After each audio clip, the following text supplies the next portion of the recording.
요한계시록 11장 1절로부터 13절까지 말씀을 한 절씩 교독하겠습니다. 다 찾으셨죠? 요한계시록 11장 1절에서 13절. 또 내게 지팡이 같은 갈대를 주며 말하기를, 일어나서 하나님의 성전과 제단과 그 안에서 경배하는 자들을 측량하되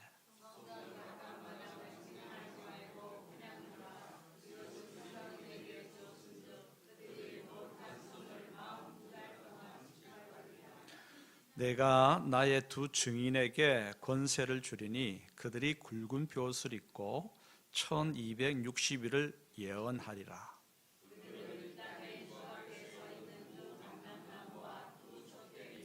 만일 누구든지 그들을 해하고자 하면 그들의 입에서 불이 나와서 그들의 원수를 삼켜버릴 것이요, 누구든지 그들을 해하고자 하면 반드시 그와 같이 죽임을 당하리라.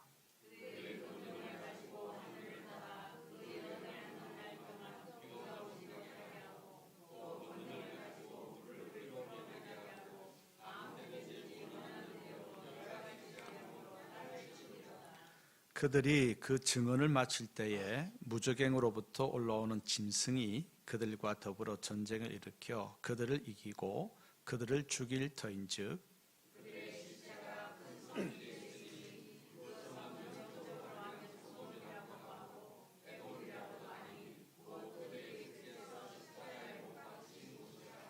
백성들과 족속과 방언과 나라 중에서 사람들이 그 시체를 사흘 반 동안을 보며 무덤에 장사하지 못하게 하리로다.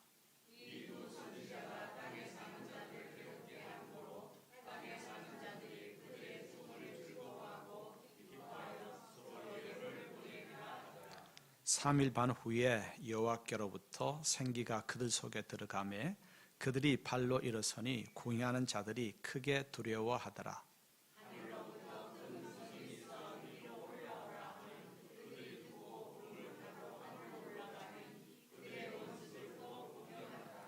그때에 큰 지진이 나서 성 10분의 1이 무너지고 지진에 죽은 사람이 7천이라. 그 남은 자들이 두려워하여 영광을 하늘의 하나님께 돌리더라. 아멘. 요한계시록 11장 1절로부터 13절 말씀을 읽었습니다. 요한계시록은 한마디로 마지막 때에 고난받는 교회를 향해서 복음을 전하다가 마지막 때는 악이 기승을 부리고 흑암의 세력이 또 왕성해지는 때이죠. 그런 때에 복음을 전하는 교회와 성도는 어려움을 겪게 될 것입니다. 여러 가지 핍박을 당하게 될 것입니다.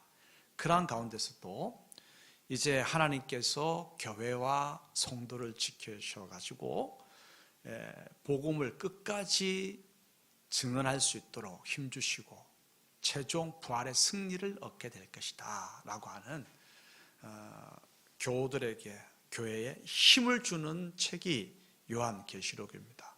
그러므로 우리가 복음 증거의 사명, 또 하나님께서 맡기신 신앙 교육의 사명, 또 구제와 선교의 사명, 예배의 사명 잘 감당할 때에, 여러분 교회가 사명을 잘 감당할 때에 어려움이 오지 가만히 있으면 어려움 안 옵니다. 그렇죠? 그래서 어려움 오는, 사명을 잘 감당하다가 어려움 오는 교회에게 하나님께서는 힘을 내라 말씀합니다. 오늘 그 요한계시록 이제 11장 읽는데 교회에 대해서 힘을 내라. 지금 너희를 박해하는 세력은 로마 제국의 황제를 비롯한 그러한 세력이다라고 바로바로 이야기를 하면 그들이 보고 바로 또 핍박을 알 것 아니겠습니까? 이 또 요한계시록 이 책을 또 불사르게 될 것이고, 그래서 요한계시록은 그들이 알지 못하도록 이게 은유적인 표현을 통해 가지고, 그러나 교회 사람들은 이것이 이 말이로구나 알 수 있도록 해서 힘을 얻도록 합니다. 오늘 이제 우리가 읽었던 요한계시록 11장에는 성전에서 예배하는 자들을 측량하라 라고 이야기합니다. 측량하고 성전에서 예배하는 특별히 두 증인이 끝까지 복음을 전하다가 순교하게 되는데 그는 부활하게 될 것이다. 부활하게 될 것이다 말하고 있습니다. 자, 그러면 한번 오늘 11장을 조금 세세하게 들여다보겠습니다. 하나님께서 성전을 측량하라고 갈대를 주면서 성전을 측량하라고 합니다. 갈대는 여러분 막대기 하나 가지고 이렇게 그게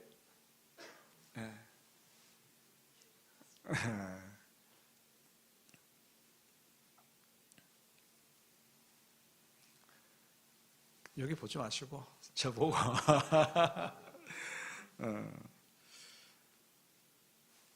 갈대는요 옛날 길이를 재는 측량 도구가 돼요. 옛날에 그 학생들 초등학교 때 많이 들고 다니는 자가 30cm 대나무자였거든요. 기억나십니까? 추억의 물건 30cm 대나무자. 그래서 그거 가지고 하나, 둘, 몇 번 하고 세 개 나왔으면 몇 cm? 90cm. 한 번, 두 번 뗐다 60cm. 딱 그렇게 했단 말이죠. 갈대가 마찬가지예요. 갈대도 측량 도구가 되는 것이죠. 그래서 측량하라라고 하는 겁니다. 성전 안에서 예배하는 자들을 측량하라. 근데 사람이면 살리라고 해야 되는데 왜 측량하라고 합니까? 그냥 이 요한계시록을 읽는 못 모르고 읽는 사람들은 밖에자들은 이해하지 못하도록 이게 뭐 그냥 성전 측량하라고 하는 이야기 같구나라고 생각할 수 있도록 측량하라고 하는 말은 성전 안에서 예배하는 자들을 살려라는 거예요. 그들이 누군가를 기억하라라고 하는 것입니다. 이제 3절 한번 볼까요? 3절 같이 읽겠습니다. 내가 나의 두 증인에게 권세를 주리니 그들이 굵은 벼옷을 입고 1260일을 예언하리라. 하나님 성전 안에서 예배하는 자들이 있고 예배하는 자들 그리고 또 몇 가지 이제 표현이 나오는데 1260일 42달 한 때와 두 때와 반 때 3년 반 이런 것들은요 다 동일한 표현입니다. 1260일이면 3년 반이에요. 3년 반. 그리고 42달이고요.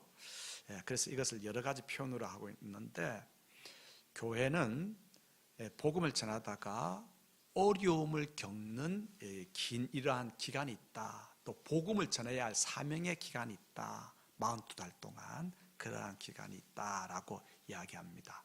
오늘 이 말씀에 들어가기 전에 한번 배경 지식을 한번 먼저 생각해 보고자 합니다. 여러분 그 구약 시대에 아수르 애굽 제국이 있었고 그 다음에 아수르 제국이 있었고 그리고 아수르 제국 다음에 바벨론 제국이 있었죠. 그리고 바사 제국, 페르시아 제국, 그리고 난 다음에 헬라 제국, 그리스 제국, 그리고 난 다음에 로마 제국이잖아요.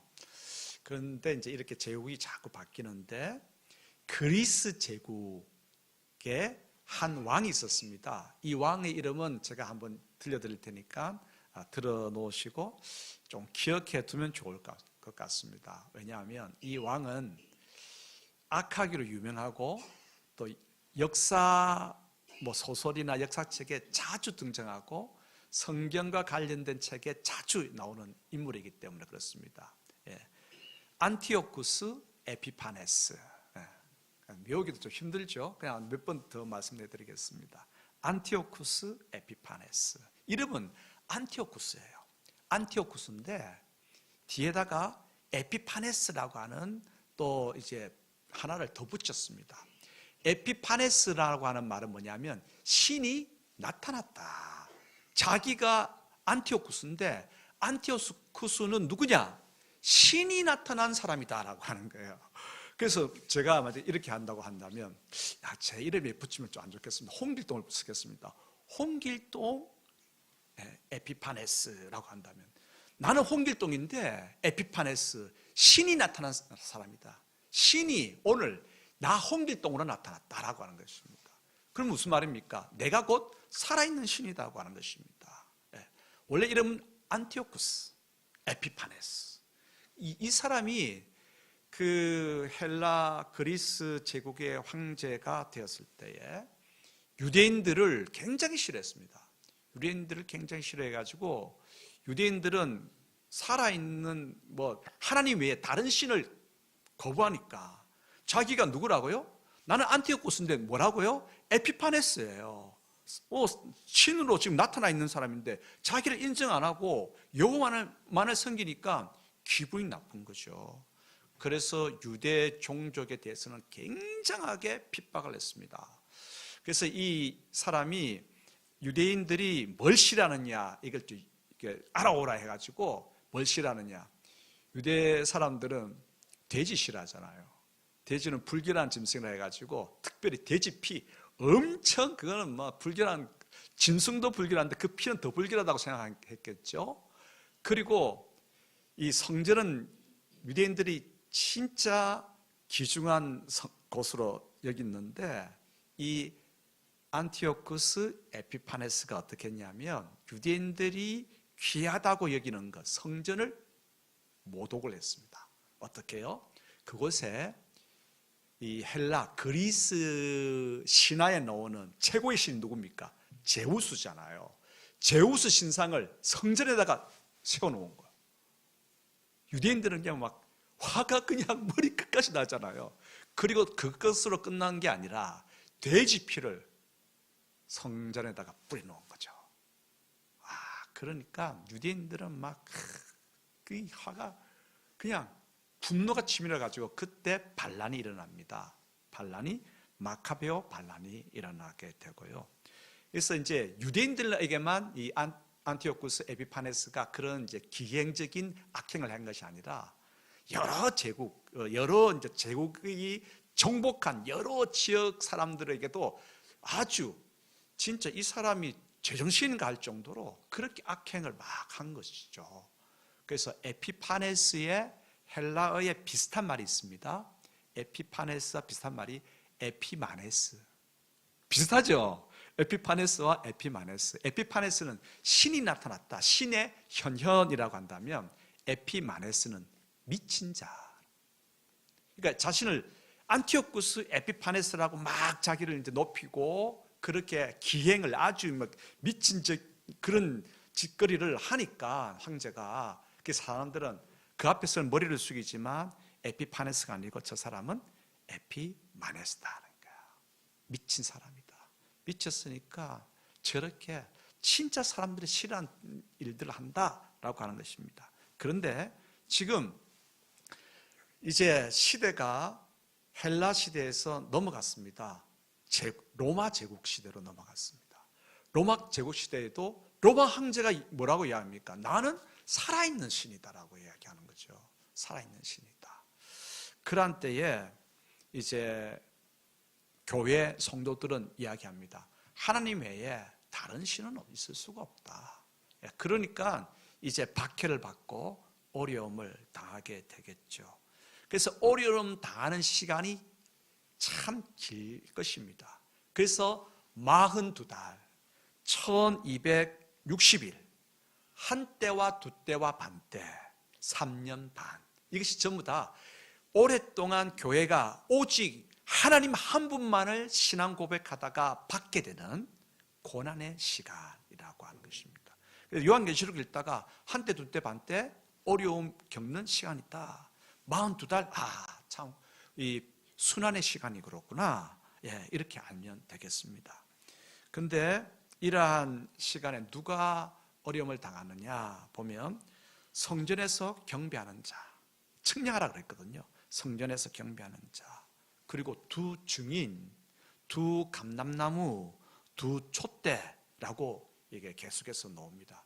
근데 보면 이단들은요, 항상 이 보면 두 증인, 두 촛대, 꼭 이단의 교주를 자기가 두 감람나무 중에 한 감람나무라고 이야기하는데 그 엉터리 해석입니다. 엉터리 해석이에요.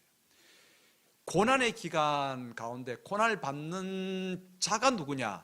성전에서 예배하는 자가 고난받게 되고, 두 증인이라고 고난받는 자가 나오고 있고, 고난받는 자가 두 촛대라고 나오고 있고, 두 감람나무라고 나오고 있습니다.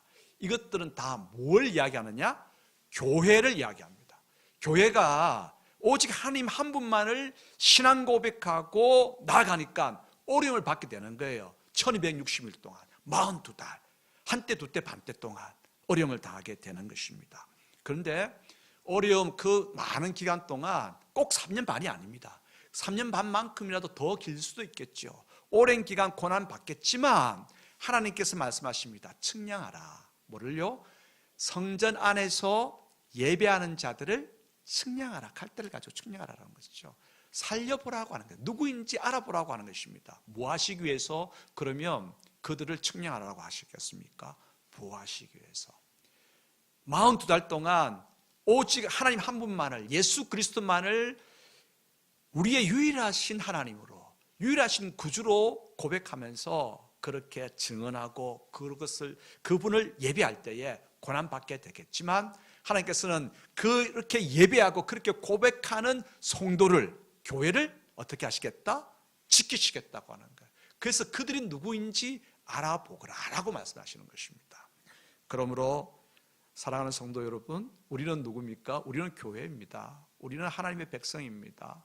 하나님의 백성이 하나님만을 예배하고 하나님만을 찬양하고, 그리고 예수 그리스도만이 나의 구주이심을 고백하면서 오직 나의 생명의 은총은 십자가로부터 온다라고 하는 것을 고백하며 나아갈 때에 하나님께서 우리를 보호하여 주십니다. 오늘 이 성전과 그 안에서 예배하는 자들을 측량하라라고 말씀하시면서 사명, 십자가 복음을 증언하고 예배하는 사명을 끝까지 감당하는 자들을 보호하시겠다라고 하는 하나님의 은혜를 다 새롭게 깨닫고 그 하나님의 보호를 붙들고 나아가는 모두가 되기를 소원합니다. 이제 끝까지 사명을 증언하는 두 증인에 대해서 한번 살펴보겠습니다. 4절 5절 같이 한번 읽어볼까요?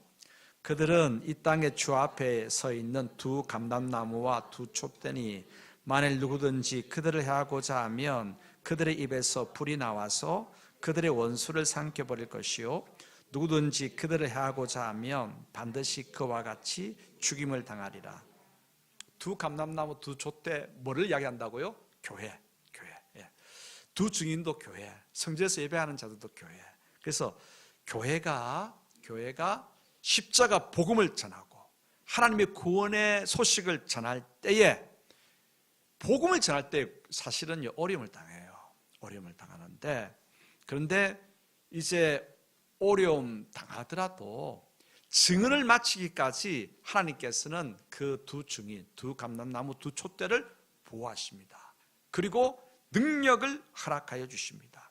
복음을 전하기까지가, 그러면 고난을 당하는 시기가 곧 복음 전하는 시간이지 않겠습니까? 그 42달, 1260일, 이것이 복음 전하는 시간이요. 다르게 이야기하면 복음을 힘있게 전하다 보니까 어려움을 당하는 거예요.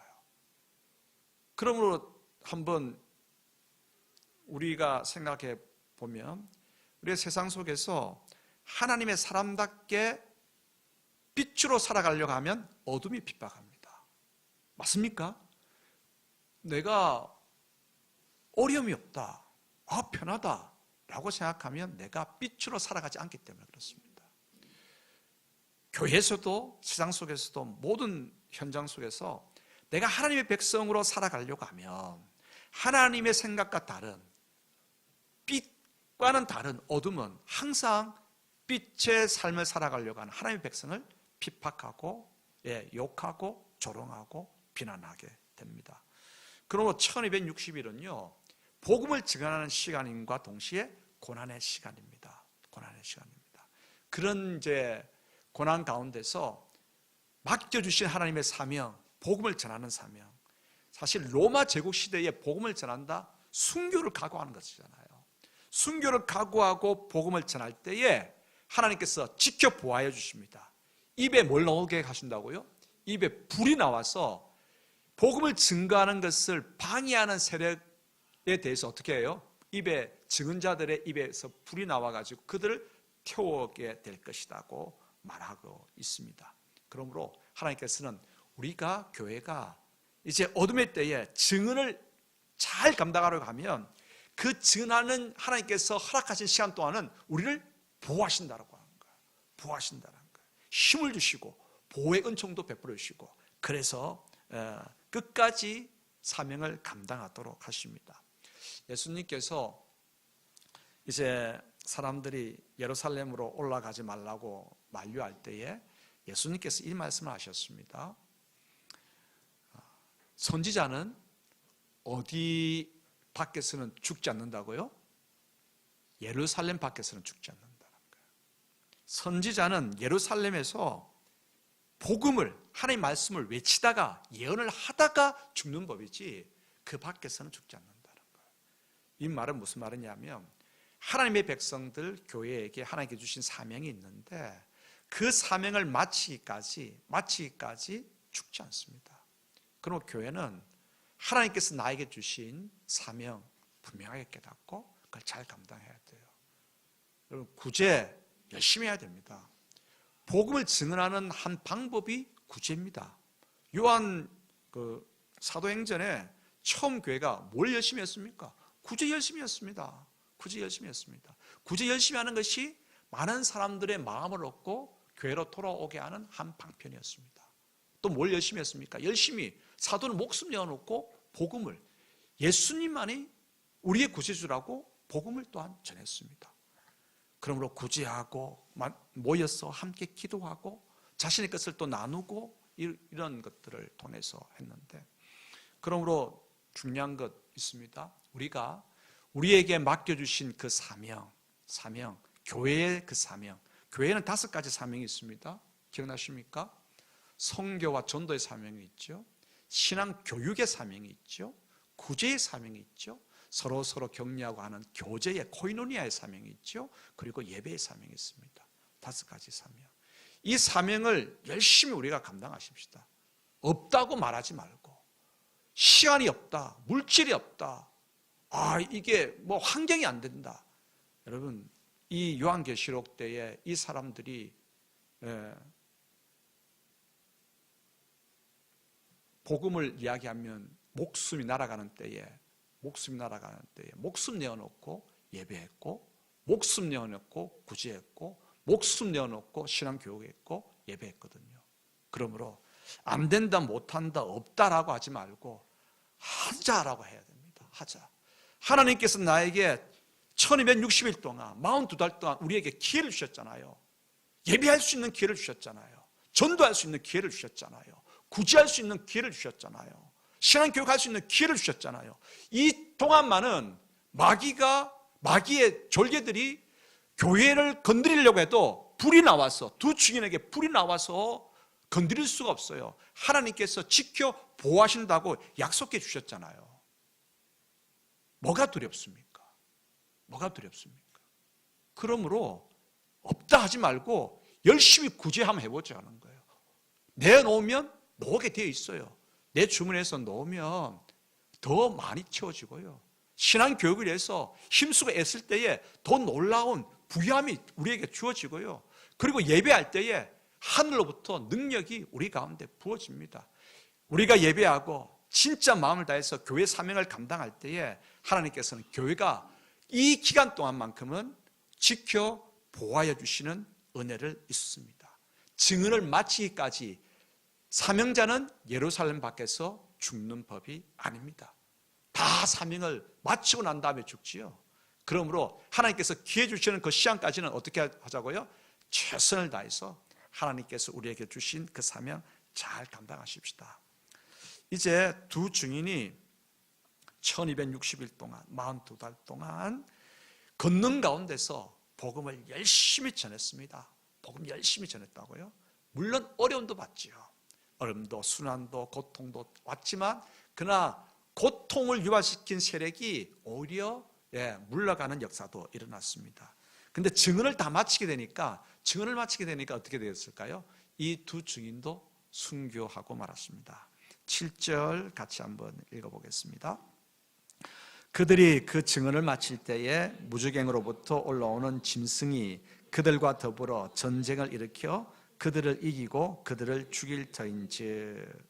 그리고 8절 한번 읽어보십시다.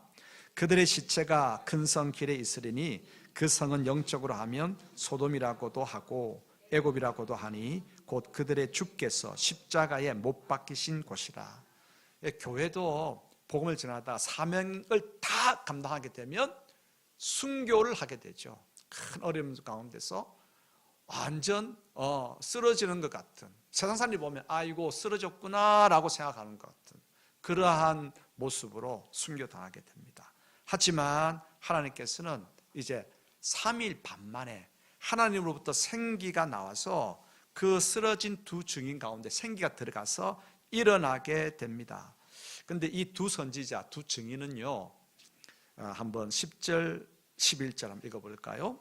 이 두 선지자가 땅에 사는 자들을 괴롭게 한 거로 땅에 사는 자들이 그들의 죽음을 즐거워하고 기뻐하여 서로 예물을 보내리라 하더라.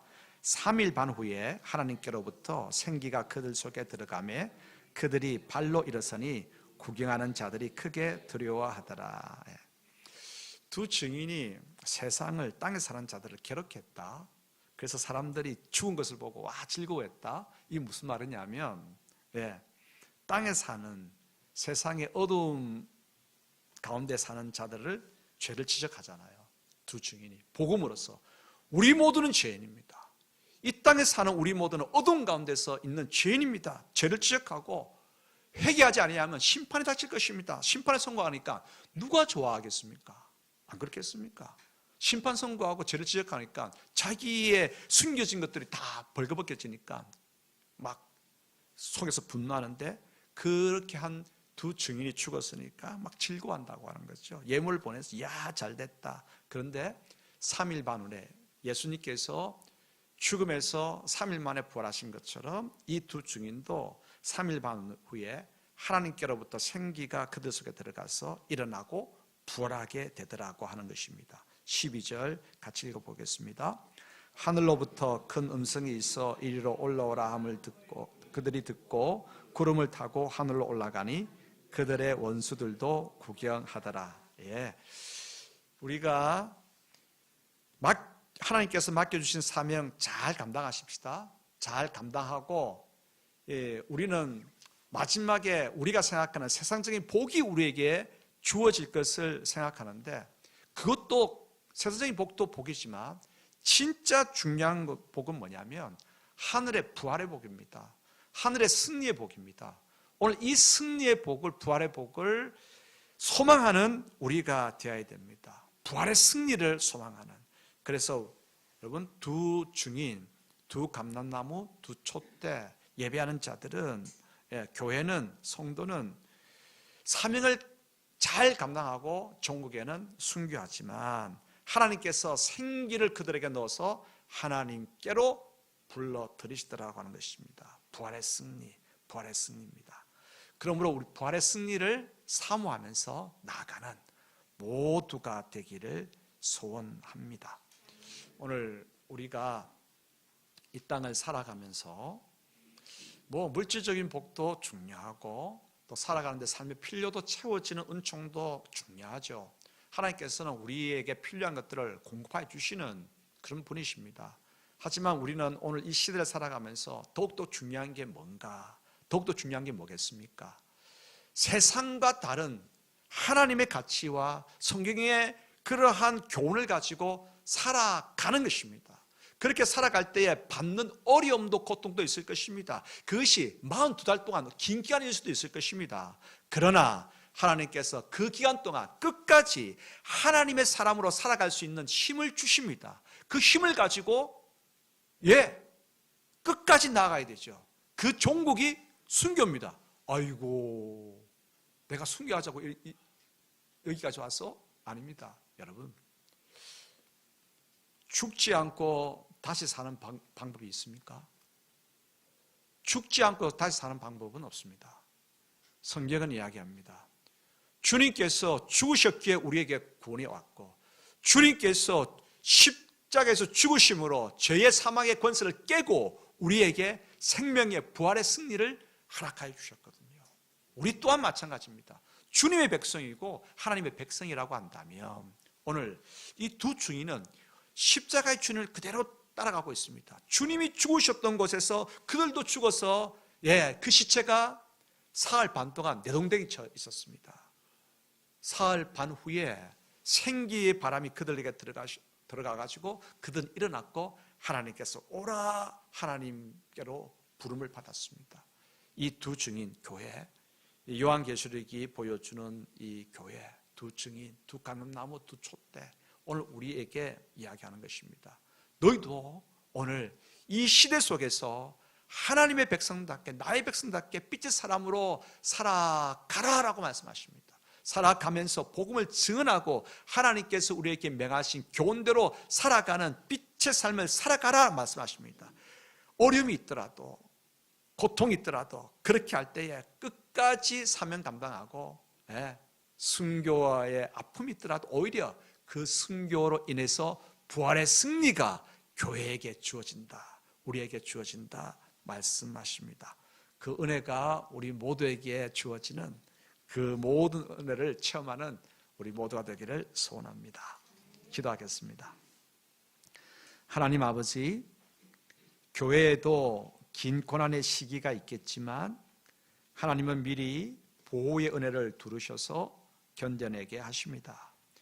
교회가 예수님의 뒤를 따라갈 때 권능의 역사가 일어나고 순교 가운데 부활의 승리를 얻고 왕관자들도 돌이키는 역사도 일어납니다. 그러므로 어떤 고난에도 두려워하지 않고 고난과 순교도 감수하며 맡은 사명을 끝까지 감당하게 하옵소서. 부활은 죽음을 통하여 받는 은총이기에 예배와 복음 전파의 사명 충성하게 하옵소서. 오늘 우리가 말씀을 생각하면서 함께 기도하기를 원하옵나니 성령 하나님, 저희들의 기도 가운데에 역사하여 주시옵소서. 이제 개인적으로 우리가 기도하겠습니다. 두 증인, 두 감람나무, 두 촛대처럼 마지막 이 시대의 교회에게 하나님께서 말씀하십니다.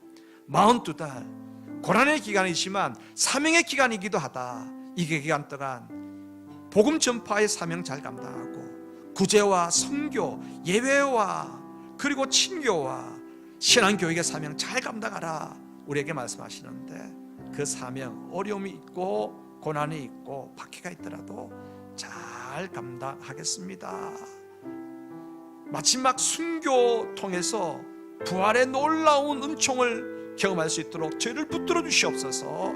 기도하며 나아가겠습니다. 기도하겠습니다.